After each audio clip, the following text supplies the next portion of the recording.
what the methodology is that we're talking about here. What is that methodology? Step one, you receive, and this is to answer the question about what is the proper interpretation of the artifact in question that everybody image of extracted data from the Commonwealth. For example, the defense received it on a USB thumb drive. That's undisputed. If you look at the reports of Ms. Hyde, you look at the reports of Mr. Whiffen, they all say they received a full file system image of extracted data. So step one in the methodology that everybody agrees to, everybody agrees that occurred. Number two, verify hash signature value of image file of data received. This is very important because hash values with regard to forensic data is extraordinarily important for it to be proper because it's the signature, the fingerprint, that allows data forensic examiners to be sure that the data that they're giving is sacrosanct. It is not possible for manipulation. The Commonwealth just said that Mr. Green has hurled several accusations without a basis, one of which regards the potential for manipulation of data. And it's remarkable that there is even an issue about this dispute. Mr. Green did put in his affidavit an unprecedented situation, and it is this. Mr. Garino, Trooper Garino, in his April 2023 report, which is an exhibit to our opposition, states that when he got the phone of Ms. McCabe, he used Cellebrite UFED, a tool of Cellebrite, to image the phone. And that's all he sent to the defense in the beginning. Why is that unusual? It happens in every case without exception, is that the law enforcement sends the raw image, original data that has the hash signature on it. And the hash signature is an algorithm that produces, they call it in this case SHA-256. What it is it's a stamp of reliability that says, as soon as we got this data, we immediately processed it the proper way and put a hash signature so that there can be no contest. What the Commonwealth fails to tell the court, Your Honor, is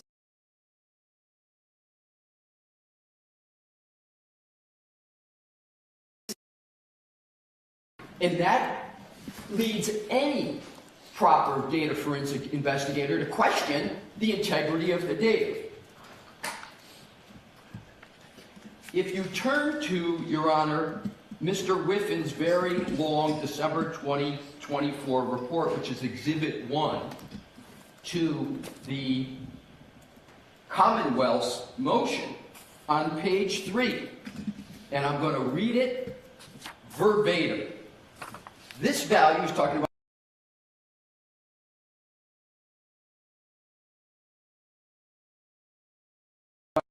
extract. Here's the key point.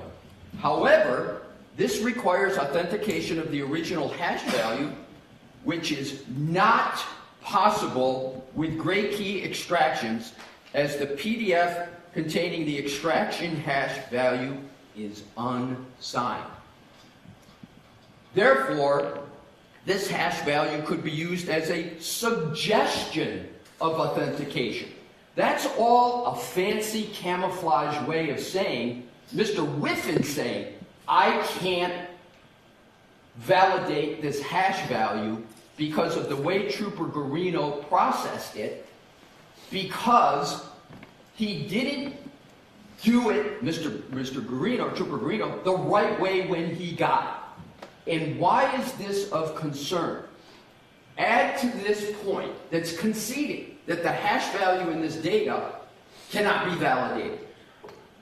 How did the defense get this? When Mr. Garino used the Cellebrite UFED reader All he did was the UFED reader report. He didn't turn over the data, the full.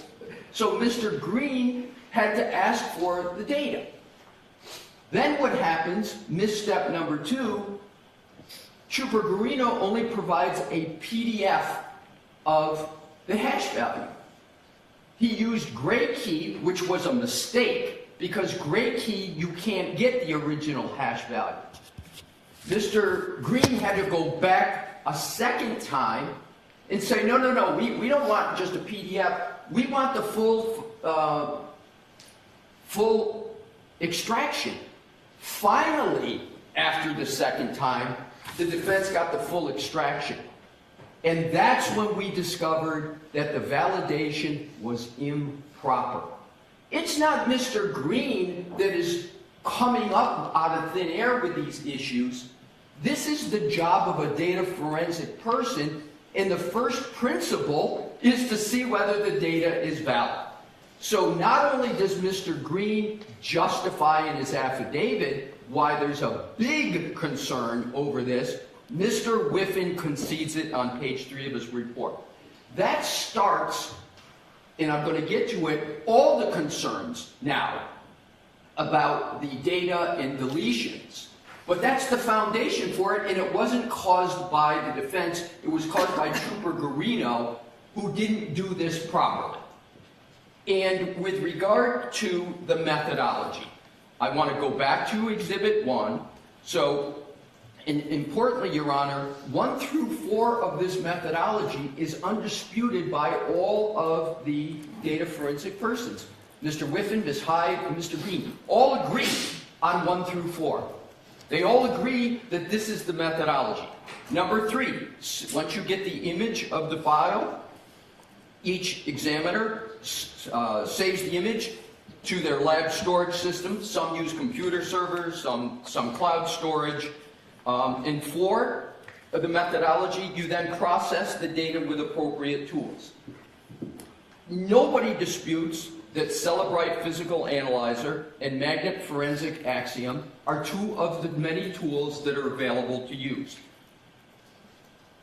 There's a dotted line that I've put there, Your Honor, because 1 through 4 is undisputed by all 3 data forensic examiners. Number 5. And 1 through 4 is usually all one needs to do as a data forensic examiner. But Mr. Green went on to do more. Number 5, further processing of data as warranted, and he explains why it's warranted here, with additional tools. So he then went on to use Sanderson Forensic Browser, ArtX, Belkasoft X, and then he didn't use iLeap. I just don't understand how it can be stated that there's no methodology stated. Not only does Mr. Green state it, we prove undisputed that everybody agrees this is what the methodology is. And that is what is so flummoxing as to why we're even here, because the methodology is agreed upon.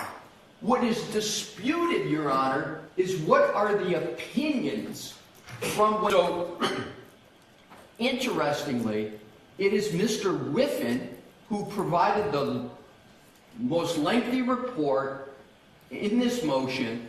Mr. Whiffen only used 2 forensic tools. He only used Cellebrite Physical Analyzer and his own software, ArtX. That's it. What I'd like to, Your Honor, is ask if I could, please, if you could turn to Exhibit 2, which is entitled Digital Forensics Products Tools Used by Witnesses. And I just want to make sure Your Honor has that. Okay. This demonstrative exhibit to show the tools that all parties used. And the purpose of this is to show how closely Mr. Green and Ms. Hyde match up with the tools used, and how insufficient Mr. Whiffen and Mr. Guarino are. So, if you look at the left-hand column on Mr. Green, and I color-coded it to try to make it easier, you see 7 tools used by Mr. Green. You see 6 tools used by Ms. Hyde in May of 2023. Many of her tools exact same as Mr. Green. You see Mr. Whiffen, who used really 2 tools, but to be conservative, I listed them as 3 because they're just different versions of Celebrite Physical Analyzer. And then Mr. Garino, Trooper Garino, used. Mr. Green did more, had a more encompassing and comprehensive review than any of the witnesses here. And back to Exhibit 1, he did 2 more steps in his methodology than everyone else. So 1 through 5 of the methodology, everybody did. 6 is analyze overall user activity, artifacts of interest, timelines of interest, and anomalies such as deleted data. 7, reporting as appropriate pertinent artifacts, other artifacts. For this motion, Mr. Green did 6 and 7, and no other witness did that. The issue in this case as to whose interpretation is correct is an opinion issue. It is not a methodology issue. And Mr. Green makes that very, very clear in his affidavit, that the difference is in opinion. The very key subject of whether the artifact and the interpretation of it is a difference in methodology, a difference in application of methodology, or an opinion, which is not the subject of a Daubert-Lanigan hearing. Opinions are not. Here's what Mr. Whiffen had to say about the issue. This is Exhibit 2 to our opposition. It's the June 17, 2024 testimony of Mr. Whiffen, page 1-10, starting on lines 14, the question. And what, if anything, did you find with regard to the web history artifacts? Answer, and this is Mr. Whiffen. So the 2/27/40 timestamp was correct insofar as that is the time that is shown within the database. It was indeed a deleted record. But the interesting thing was why the timestamp said 2/27/40. And I did some testing on this and discovered the reason why 2/27/40 was actually listed in the database, even though that's not the time. Here's the key, in my opinion, that the search was conducted.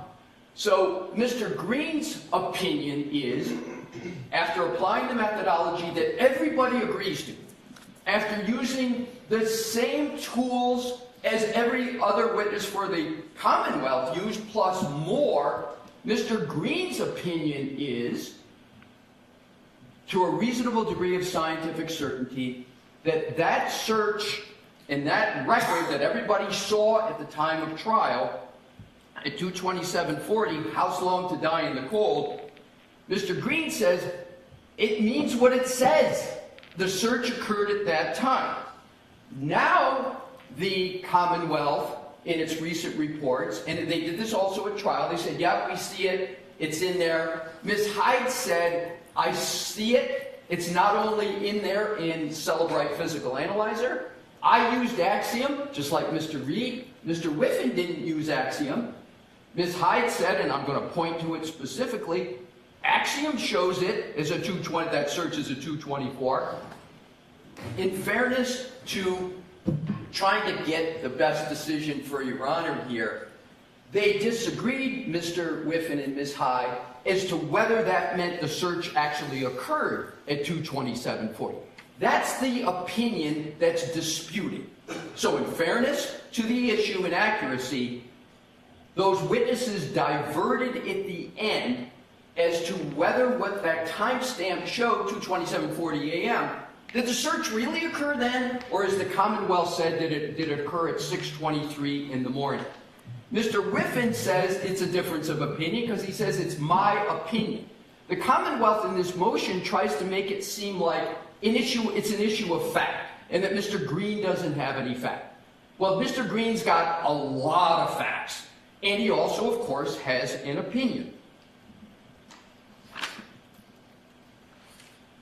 So what we have from these two demonstrative exhibits, Your Honor, is a statement of the methodology in Exhibit 1 that every witness agrees to. Not only is it Mr. Green put a methodology, but we prove up in the opposition that there's no dispute. What's interesting, Your Honor, and I think quite remarkable, is that neither Mr. Whiffen in his 40-plus page report of December 24, nor Ms. Hyde in her December 24 4-page report, neither one of them say Mr. Green's doesn't have a methodology. They don't say we dispute his methodology.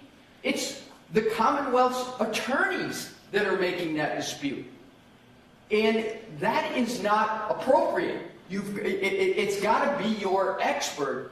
And I think there's a reason why the experts of the Commonwealth are not talking about methodologies or saying there's a dispute, because it's objectively verifiable that there's not a dispute over the methodology. What is also important is what has happened since the trial. And what I want to do is give a baseline of the trial, because I think it underscores the two issues that Your Honor have in front of you: qualifications and methodology. And the qualifications, all I'm going to, and he has 18 years in digital forensics, and the 18 is only because digital forensics became a thing 18 years old. There can be no dispute, and I think that's why the Commonwealth didn't really say anything about it, is because if you lay down Mr. Green's experience next to Mr. Whiffen, Mr. Green testified 23 times as a qualified digital forensic expert in 7 different states. Mr. Whiffen, he's testified in 2 states, one of which was here, and he does not have anywhere near the years of experience. Here's another very important point: certifications. Mr. Green lists 3 certifications. He lists an enormous amount of constant updating, and I just want to state a point about digital forensic experts. They're not like medical doctors where you see people with PhDs, etc. These are folks that keep updated because the computers change so much, so that's why you see such a great listing of Mr. Green in terms of his training in certificates, etc. However, if you compare Mr. Whiffen's qualifications to Mr. Green, and I'm again going to use Mr. Whiffen's own words with regard to his qualifications, on his June 7th, this is again Exhibit 2 to our opposition, his June 17th trial testimony, page 1-6. Question, and this is a question from Mr. Lau. Now, with regard to your education in this area, what, if any, certifications do you have? Answer, no specific certifications.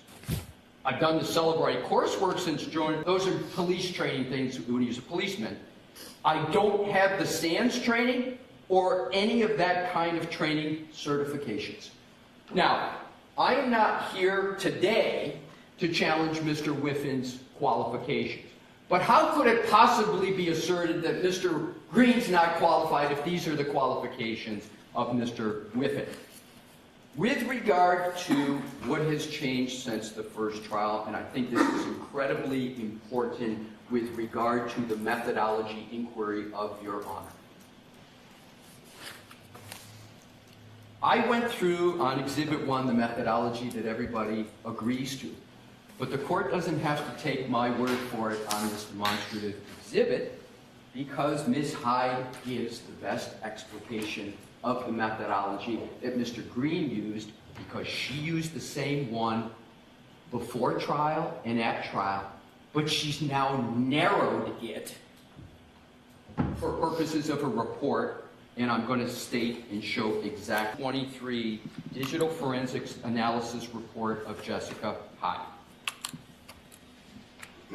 And in that report, on page 3, she talks about, under forensic analysis, that she used, it's the exact same.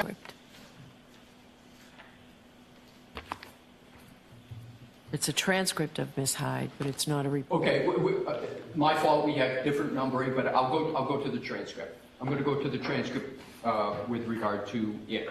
So I'm happy to look at the report if that's what you're referencing. I'm going to go to the find report it? next, but if Your Honor's already at the, I can do it either way. If Your Honor is at the transcript, I'll go to the transcript right now. This is the June 14th transcript, Your Honor, of Jessica Hyde? Yes. Thank you. So, we're just, and please keep in mind that in Mr. Hyde's 2024 report, that Mr. Whiffin's report that is now before you, Mr. Whiffin only used, in his analysis now, Celebrite Physical Analyzer and Ardex, his own tool, is now down to just using one tool, Celebrite Physical Analyzer, because she states that's the only one I was asked to look at. So the Commonwealth went and narrowed the request of Ms. Hyde to just Celebrite Physical Analyzer. And what is going on here? It's very obvious. The Commonwealth is ignoring, in its 2024 December reports, all the other tools. Even though those tools show this timestamp of 2/27/40 still, at that time, they now just ignore it and go to the Celebrite Physical Analyzer. That it's undisputed that Celebrite went back and changed it in the middle of the first trial with regard to one physical analyzer program, and then after the trial, the other physical analyzer program, they went and changed that and took it off. But in contrast, Axiom, that Ms. Hyde used before, still shows the timestamp. It's undisputed that that's the case. And it's undisputed, because they don't contest it, that Mr. Green went and looked at it in Belkasoft, Sanderson. He did a manual, he did a low-level analysis, and in every one of those tools, the timestamp still occurs. So now back to the transcript. Your Honor, I am looking at, the question of, and this is, again, a significant point, is it better to use more tools? It's common sense. That's to remove the timestamp. So here is the page of the transcript of what Ms. Hyde had to say. Page 1-13, Your Honor. Okay. Line 4. Question, again, of Mr. Lally. Now, with reference to the tools that you use that you just went through, are those fairly common tools? Are those tools that are commonly used within your industry? Answer, yes. And what are those tools that she talks about above? Starts on page 1-2. Celebrite Physical Analyzer. Magnet Axiom. Artex. iLeap, and I later used Sanderson Forensic SQLite. Those are 4 of the tools that Mr. Green used, and he used more. So her answer is, now with reference to the tools, are those tools that are commonly used within your industry? Answer, yes. They are commonly used digital forensic tools that are very standard for other forensic examiners to use on mobile exploitation. It gets better for the defense. Next question, line 15. So different forensic tools, question, and why were you using the different tools? So different forensic tools have different capabilities and look at data a little bit differently. Skip down.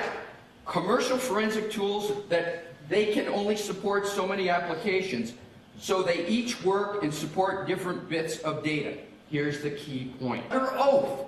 So it's important to use multiple tools so you can see the results from different different data sets, and be able to compare those results and enhance those with manual analysis. Next page.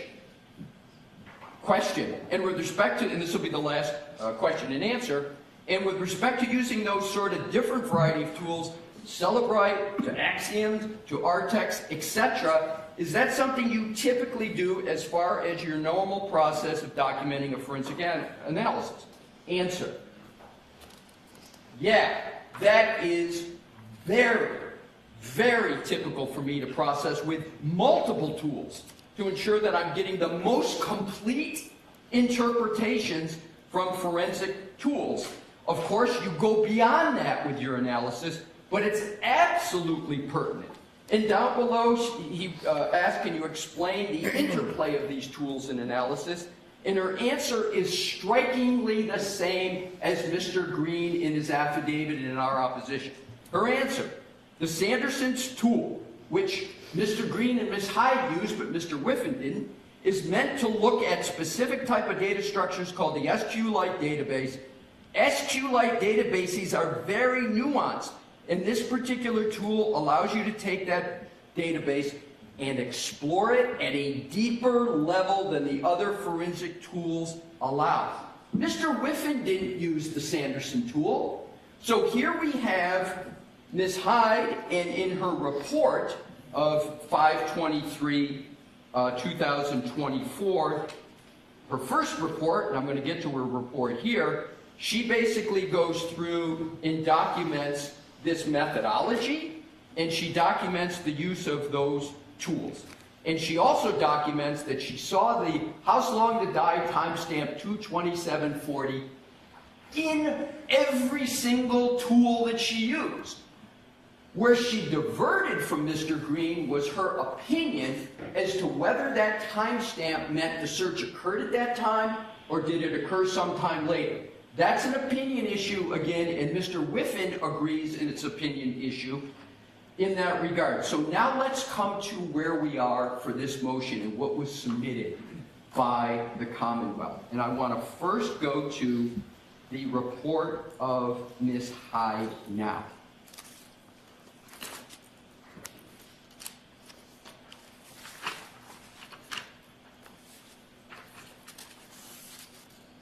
It's Exhibit 4 to the Commonwealth's analysis report. And there's been much said in the Commonwealth's argument this morning about allegations made by Mr. Green, which are all supported. Every single one supported with facts. But what the Commonwealth didn't tell the court is what the request was of Ms. Hyde. I just went through all the tools she used, why she used them, why she said it's best practices, why you use all these tools. What does she do now in December of 2024 to assist in the myopic approach of the Commonwealth to say, here's our studies, we only look at Celebrite Physical Analyzer, and it's gone. The search is gone, right? And we know why it's gone, because Celebrite, Mr. Whiffen, concedes that he went back and talked to the researchers, and what we have, Your Honor, is a total black box. And I'm going to point it out in a moment. Why is this no longer appearing on Celebrite Physical Analyzer? We don't know the answer. All that is stated is a bald conclusory statement that it's no longer reliable. That's it. We don't know why it's no longer reliable, but we know it's gone. And Mr. Whiffen never says, even though it's gone in one, he doesn't even address the other 4 or 5 tools, where it still appears. It still appears. Now to Ms. Hyde. Disquietingly, on page 3, look at the request, please. The request was to understand changes made in newer versions of Celebrite Physical Analyzer to artifacts pertaining to the timeline of a Google search on January 29, 2022, namely, House Long to Die in Cold. That is stunning. The request to her was simply to look at one tool that everybody knew by then Celebrite had deleted in their program. She then looks at evidence analyzed. Second, full file system image was processed with Celebrite Physical Analyzer, version blah, blah, blah, decoding engine, etc. Where is her analysis of Axiom that was in her May 2023 report? Where is her analysis of Sanderson? Where is her other analysis that if she went and did it, she would have to say it's still there? So what she goes on to say is very interesting, but it's buried, and here's what it is on page 4. After she goes through and states what everybody knows is Celebrate just went back and for some reason deleted it, she says under the chart, while manual analysis of the database still shows a 22740 AMET timestamp, the determination in prior analyses and from Celebrate is that this timestamp does not demonstrate that the URL was visited at the time of the last visit timestamp. So here she did a manual analysis, and it still shows up, but she doesn't explain the significance of that. If we want to talk about reliability, Your Honor, the real question should be the reliability of the prosecution's witnesses in Celebrate physical analyzing. So are you telling me that we should have a hearing? Your Honor, there's no need to have a hearing, and here's why. There's no need for a hearing because there's no disagreement on the Daubert issues. The dispute over what is the interpretation of this data, what are the people's opinions, is never one for Daubert. If that were the case, there'd be a Daubert hearing on every expert, because experts, almost by definition on each side, disagree on the opinions. We don't need a hearing, Your Honor, because they agree on the methodology, they agree that more tools are better, they agree that the difference is at the very end of the analysis, which is the opinion. So, in my final point to get to, there's been so many mischaracterizations by the Commonwealth this morning of what Mr. Green did and what he said. So what does he do? He says, and Your Honor, digital forensic analysts are the equivalent methodology that is agreed to. Their job is to use the tools, everybody agrees on it, and then they're to give opinions on what those mean. And everybody here has the same data, right? Everyone's got the same data that they're using, so there's no dispute over that. The Commonwealth said that there's no factual basis for what Mr. Green did. There's a factual basis for everything, and it's undisputed. So everyone has the same data, and this I call the MB postulate. And the MB postulate is, why are people using different tools, etc.? Is because nobody has the source code for the Apple phones. So you use these surrogate, and it's an accepted methodology to do it. But the data, once it's produced, and we have an issue about what happened before it got produced, but in terms of the methodology that was applied here in the tools, there is no disagreement. So what, Your Honor, would an evidentiary hearing do? We're just going to come in and have witnesses talk about their difference of opinion? That's not what a Daubert is for. There's no basis for an evidentiary hearing because there's no dispute over the methodology. I've done a lot of Daubert hearings. I've never even gotten past a motion, let alone an evidentiary hearing, where the experts don't disagree on the methodology. So what is it that caused Mr. Green to raise questions? And again, I said data forensic examiners are just like the medical examiners. They don't look at just the body of the medical examiner. They look at circumstances surrounding it and all information. Well, that's what digital forensic examiners do, proper for a digital forensic person. And it's a bit of a camouflage, respectfully, because the December 2024 reports of the Commonwealth now myopically go down to just one tool. So what did Mr. Green say that caused him to say, I think it strongly suggests that there's been manipulation here? He used the fact that there's no hash value for the data. That's conceded. And when there's a issue over hash value, every single digital forensic expert is going to raise concerns about the validity of the data. And Mr. Whiffen is one of them who did that.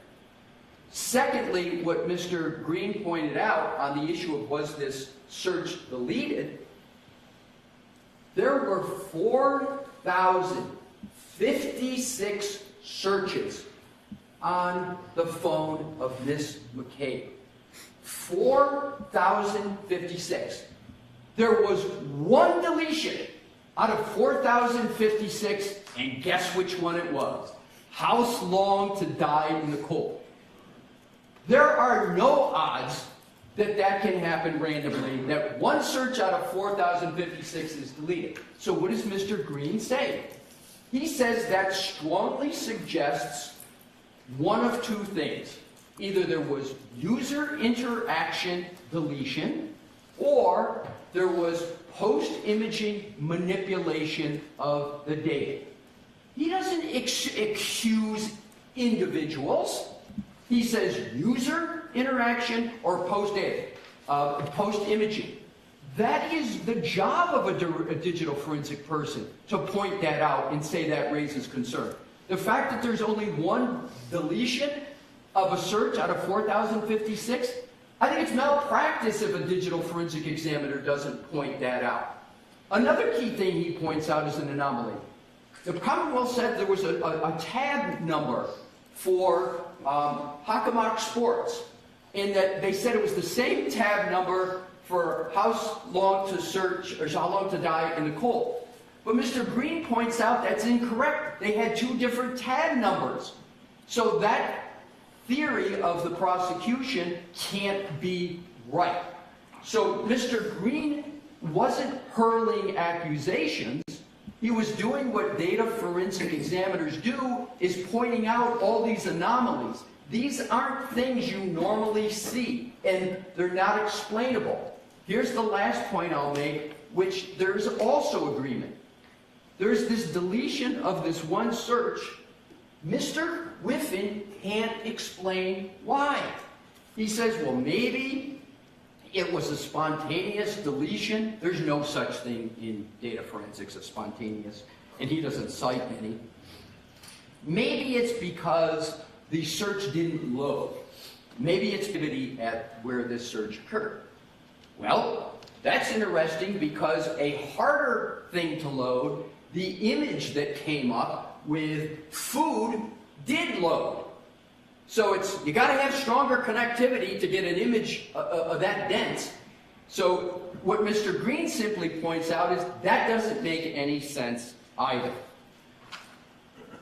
That is the essence of Mr. Green's affidavit. And Your Honor, just to be clear, when we sent in the second affidavit of Mr. Green, we put in the cover, and Your Honor may not have gotten this, that it was to replace the first affidavit because there were some typos, etc., etc. So you'll see two dates of the affidavits, and it's the later date, and I'm going to give you the specific one that controls. No, I have both. Okay, right. Yeah. The second one on the body of it does not say it's a supplemental or anything. If it was in the cover letter, that's what they're both docketed, so they'll both remain docketed. I was just going to say, we wanted to have them both there for whatever purpose Your Honor wanted, but there's been some question about why two, and it's a simple explanation. One supersedes the other. So Your Honor, in terms of, and this will be the concluding part of my remarks. In terms of the allegation that Mr. Green relies upon technical support at Axiom, and he relies upon technical support of Axiom, and the statement that is just remarkable, that that's the basis for his expertise, Mr. Green makes very clear that he did his own analysis, he used the tools himself, but here's why he called Cellebrite. At the time of trial, Cellebrite had two versions of physical analyzer on the market at the same time. One physical analyzer 7 showed the 22740 timestamp. It showed it, and it showed it in a deleted state. But the recent one, the one that Celebrite updated 1 week before trial, didn't have it. So that was the insights, spelled oddly, INSYEDES. That didn't have it. So Mr. Green did what any good digital forensic person would do. He called up support and said, you know, what's going on here? You got one that shows it, you got one that doesn't. But he did what the NIST standards, the National Institute of Standards, and that's attached to Mr. Green's affidavit, says that good digital examiners use multiple tools, and when they have questions or they see anomalies, you call up the program people. You talk to their technical support. That's not someone inexperienced and relying upon them. That is the proper methodology. So Mr. Green did that to corroborate and get explanation for what he found. So in sum, Your Honor, here is what is before the court and what is pertinent for this motion. What is pertinent is the inquiry under Polk, which Your Honor cited in your decision on Dr. Russell. It comes down to, is Mr. Green qualified? There's not even a contest. Second, is his methodology reliable?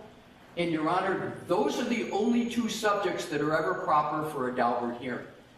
Why would we have what will be a very long hearing? Now Mr.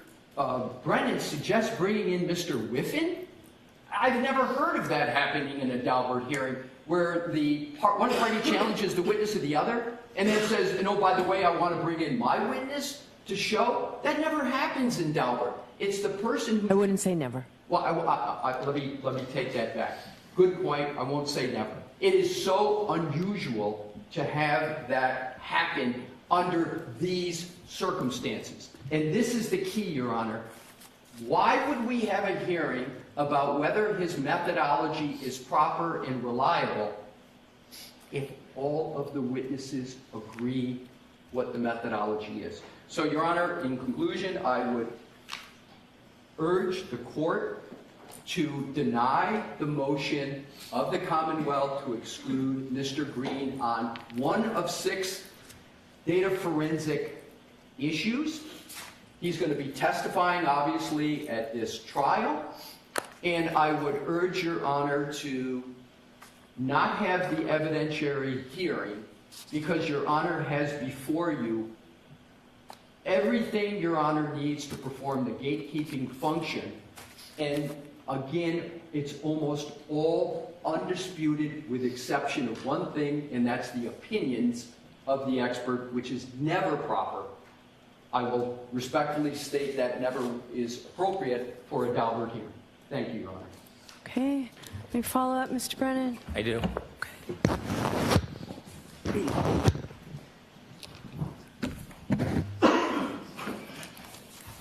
A little bit of knowledge of forensic data analysis can be dangerous. So when you hear representations or arguments that Mr. Whiffen's opinion that there may have been a connectivity issue is undermined because there was a picture of food which is suggested through a application search, misunderstands the basic premise that that's a cache picture.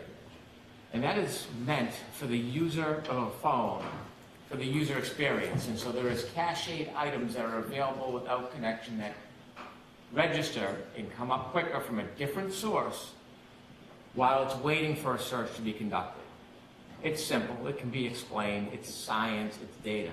So when you take a little bit of data and you twist it because you misunderstand it or you want to advocate, that is the danger, and that's why it's best left to experts.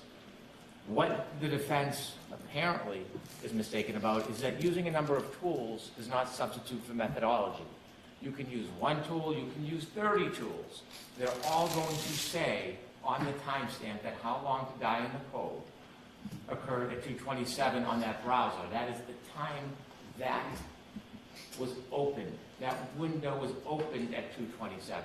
But you can't just look at 8 different tools that are all knowledge C, the history, and you have to determine what artifacts exist to show that occurred at that time. And when you do that in this process, it is clear that 2:27 search happened after 6 a.m. in the morning. And so that's what Mr. Green doesn't do. He doesn't engage in methodology at all. There's an agreed methodology. He doesn't use it. The defense points to Ms. Hyde's report, how it's narrow. It's narrow because it's an addition to her 2023 report. Mr. Green has not written a report. He has not provided data. He has not provided that he has used methodology. He has not engaged in the process of studying the data. He made a couple of phone calls. And so you can't simply look at the timestamp and then give a reckless opinion not based on the methodology. We still haven't seen a report from Mr. Green. There is none. Because if he actually does the testing and takes a phone and tested his hypothesis, he would dispel his own hypothesis. And if he doesn't do that, we'll do that for him. There is no hashtag concern. And when the defense raises issues, postures, ideas, we never hear what the problem is. What is the hashtag guy? Who manipulated it? And that is the MO. Blame anybody, don't articulate who. Be like a ghost, evasive as possible, and then when it gets knocked down, just posit a new theory. The government offers to bring in Jessica Hyde next week or Ian Griffin at another time. Is it common? No, it's not. It's because the government has no fear of a hearing to help educate the court on the data science that is at play here. And so while we don't need to, we have no reluctance to. So there is a real accuracy on the fallacies that Mr. Green promotes in this case. And so we're happy to do it. We welcome it. Okay. Did you want to say anything very briefly, Mr. Alessi? In 60 seconds or less, Your Okay. Honor. Thank you for the opportunity. The Commonwealth said a little knowledge is dangerous. I don't know what a hash... With regard to the whole premise and point of my argument, Your Honor, that this is a difference of opinions, it was just made by the Commonwealth foreman. What was said, it's alleged that Mr. Green has reckless opinions. My point exactly, take away the reckless. They're going after his opinions, and it's been stated now by the Commonwealth itself. It's the opinions, and those are not proper for a Daubert hearing. Thank you, Your Honor. All right. Well, There are 4 exhibits that have been marked. thank you. So it sounds a lot like it may just be a disagreement in opinions, but for the Commonwealth, I will look more closely at your methodology arguments that were made today. If I decide that we need a hearing, an evidentiary hearing, and that I cannot decide this motion based on everything before me, I will let you know no later than Monday. Okay? So we'll keep Yes, next thank you. week, and I'll let you know. All right. So, and not that I would exclude something simply because it takes a lot of time, but we really need to make sure we keep this case on track for the April 1st trial. So I have a question for the Commonwealth on where we stand in discovery, and then we're going to talk a little bit about the motion to recover expert-related expenses. Your Honor, we've been producing discovery as we've gone along to try to give the defense as much notice as we can. I had anticipated having discovery finished last week. We've sent over most of our discovery last night, or it's in the process of being turned over. There is one further report. We've retained Dr. Wolf as a neurologist. I'm waiting for his report. He is away. And so my expectation is I can have that report by Wednesday. Okay? Further, there was a witness interview earlier in the week. I will have that report as well. My Rule 14 commitments are ongoing. They are involved. Enormous amount of time over the months has been spent trying to satisfy that I can account for all the discovery and make sure the defense gets everything that I can as soon as I learn about it. We'll continue to investigate this case all the way to trial, but our discovery should be completed by Wednesday. Okay. Does that include the analysis of the data from the Lexus? That has all been turned over, or we're sending it over on link. Is something like 8 gigabytes on my expert, so it takes a long time to download. It was all sent to us yesterday. That's all included. All right, The analysis is done. The accident reconstruction is done. Mr. Crosby, who has expertise in bites and dog bites, his reports are in. Ms. Hyde and Mr. Whiffen have further reports that have been provided. Ms. Hyde has one more that's outstanding. We may have it. I expected it last night. I have not reviewed. And I think that accounts for all of our efforts. We've been through the entire amount of discovery that was prior.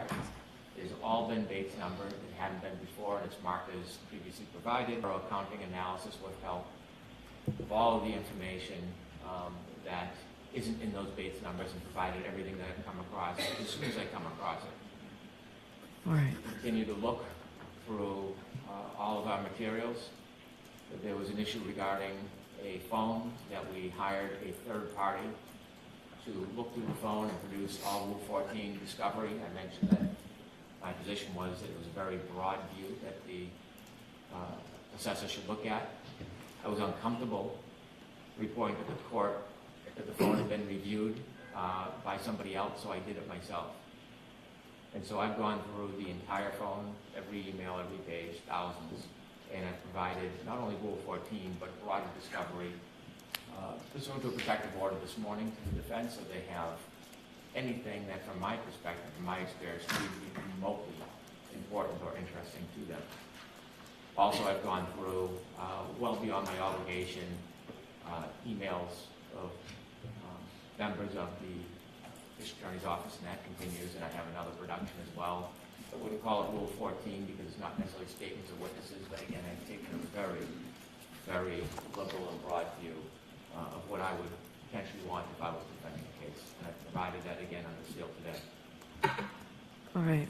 And so we do not have an official discovery order, but I'd like the defense to have their discovery to me 30 days after I complete mine, which will be next week. Okay. We filed, but I did not see on the docket, or we sent in, we did not file a motion for clarification, and Your Honor did not mention that. That's an important notice that we had sent in, because I am greatly respecting the April 1st trial date, and there is work to be done. And so I would like to address that motion to clarify when appropriate with the court. Okay. All right, I'll need some time to review this, obviously. Yes, Your Honor. Okay. All right. That's great. So the Commonwealth expects to be ready for trial April 1st? Yes, we do. Okay. All right. So now let's just take a look at a preview, if you will, of the defendant's motion to recover expert-related expenses from the Commonwealth. Okay. I see there's a written opposition that I just received. We're not going to hear this motion today because I didn't have the opposition, but one of the things that I'm hoping you can tell me before we hear this, all right, there are a couple of things. Let me just, in this motion, there's a footnote that references, so this motion from the Commonwealth was filed, from the defendant, was filed on January 23rd. So more than a week ago, and the motion, I believe, is a footnote that highlights a pending motion to dismiss. I need that motion to dismiss. We need to get this moving. When will that, well, I'd like that filed next week so we can hear it next week. The reason that we haven't finalized it, the reason we haven't put the full contours on that motion is because we haven't received all the discovery. And I think it would be premature for us to figure out exactly what the parameters of our motion to dismiss are until we know exactly what the Commonwealth is putting in front of us in terms of a second trial. But as soon as we get that, we think that we have the grounds to bring that motion relatively quickly thereafter. So you expect to have everything to the defendants by Wednesday? I do, and really what's missing is a report from a neurologist, a witness interview that is really inconsequential, and Ms. Hyde has a report regarding a phone. That's all that's really left for discovery, so that's all I can say. All right, so if you get it by Wednesday, we're here Thursday and Friday. I'd really like to see something by Friday. You've obviously been working on it, even if we end up having to do it in piecemeal. We've been thinking about it, but we have not. I don't know what you mean by working on it. Yes, obviously we're working that direction, but Your Honor, there's no way for us to reasonably get that done by Friday. That's just, there's so many other things that we're dealing with, including hearings like this that keep coming up over and over and over. The court knows we don't drag our feet. As soon as we get something, we act on it. I just can't promise that we could get it done by Friday. We are working on it, and we're not. So There's no strategy for us waiting, I promise you. be prepared to discuss it next Friday.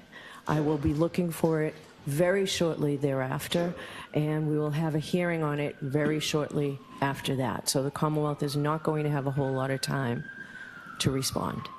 Understood. So we need to come up with a scheduling order, or I've got a scheduling order that we need to discuss. But regarding this motion, what I need to know before I hear the motion on the expert-related expenses is what sort of protocol you all worked out. Maybe it's in the Commonwealth's opposition that I just saw. What sort of protocol was worked out? Who was notified? What the arrangements were? How this all was set into play, and why there was a violation. I can certainly brief that for the court. We significantly in our motion in terms of the conversations that were had, the expectations that we had, the protocol in terms of getting our expert out there from Arizona. No, what the agreement was, right? People don't just show up for the other side's expert. I just need to know what the agreement was for your expert to view this on that date. Most of this was reduced to email. I think it'd be Okay, so probably put a it- little bit more accurate for me to just go back and file a supplemental brief. Yeah, so Probably I need all that information, what the Sure. plans were and why this is such egregious conduct. Sure. Okay. I'll submit that won't take very long, and I'll. Because then we'll address this next week. Okay, that's fine. All right. If we do not have an evidentiary Daubert hearing, do we need both days? Or does it make sense to schedule everything for Thursday? What's the Commonwealth's position on that? It depends on whether there's going to be any conversation about a motion to dismiss. Absent that, I don't think there are a lot of matters before the court. The motion for clarification should take probably less than 20 minutes. Okay. And the motion for fees is a very simple discussion. So I don't think there's any way we'd need 2 days unless there is actually an evidentiary hearing, and then it'll take some time. Okay. What do you say, Mr. Jackson? You're nodding? I agree. I think if there's an evidentiary hearing, it's going to take multiple days. If there's not, I think we can pack everything into Thursday. All right, because I don't want to waste everybody's time. I want us to get this case moving. Of course. So you will then file that motion to dismiss the following Monday or Tuesday, and we need to set it up for a hearing, if you are indeed filing a motion to I'm sorry. dismiss. The motion to dismiss on which Monday or Tuesday? After we meet next week. Following week. Yes.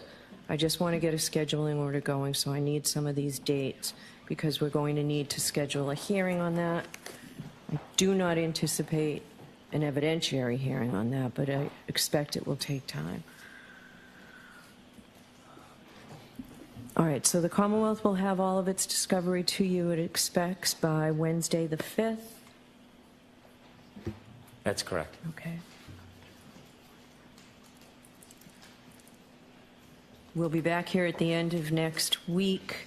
After you have that discovery, I can give you until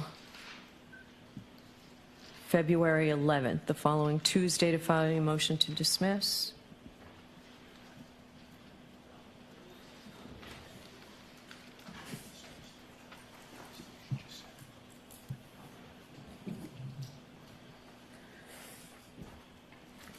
And Commonwealth, I'll give you until the 14th to file an opposition to the motion to dismiss. And let's hear it the following week.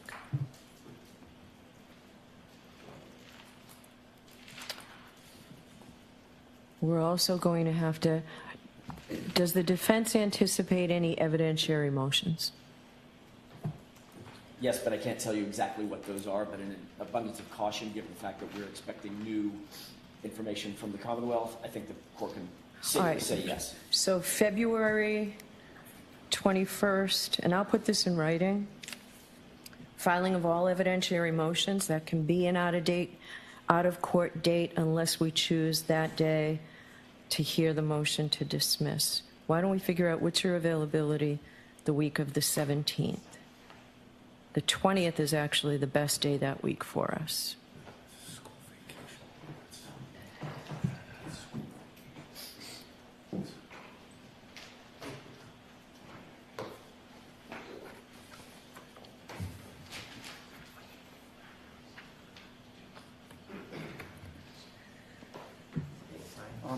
Your Honor, that is, that week is school vacation week. Both Mr. Jackson and I have young children, but one of us, I think, could probably be here on the 18th. On the 18th? Right? Yes, Your Honor. Okay. Well, all right, so I'd like you to get me, can the Commonwealth get me the opposition by midday on the 14th? So I'll have it to review over the weekend. I know you haven't seen it, so it's hard to figure out how much time you need. Is the Commonwealth available on the 18th? I'm available anytime. Okay. I mean, we'll put all our effort into it. If we have a problem, we could let the court know. Okay. We'll do our best. Okay. All right. Okay, so the 14th will be an out-of-court filing date. The 11th, an out-of-court filing date. So the motion to dismiss hearing will be on Tuesday, the 18th.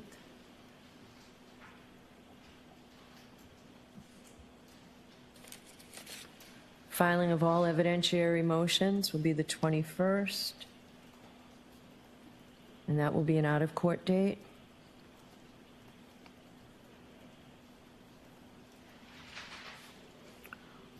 We will do the hearing on all evidentiary motions March 4th and/or 5th.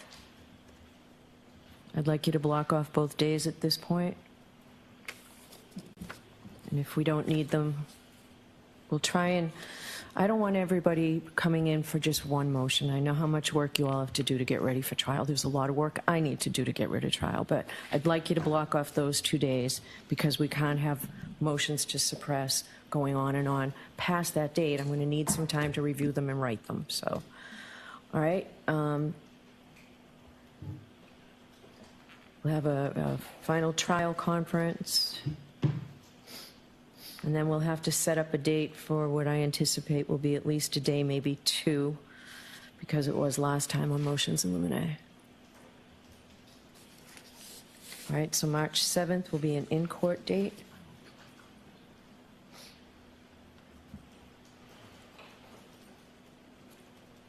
And file all motions in limine.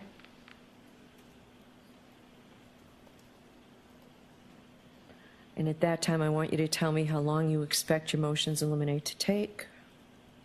Your Honor, do you want those filed by the 7th? All motions in limine filed by that hearing date, the 7th? Yes. And we will hear all the motions in limine on the 18th, which only gives me 2 weeks to decide them.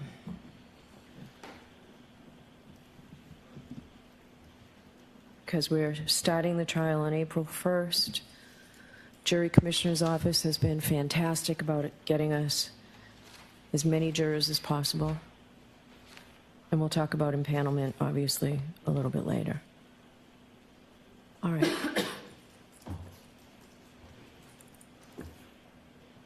All right. Anything else we need to discuss today? Not on behalf of the street, thank you. No, thank you. Okay, all right.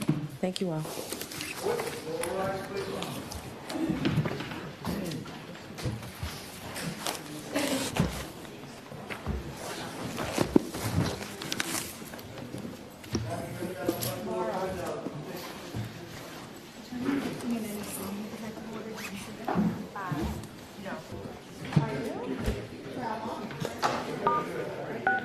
You are muted.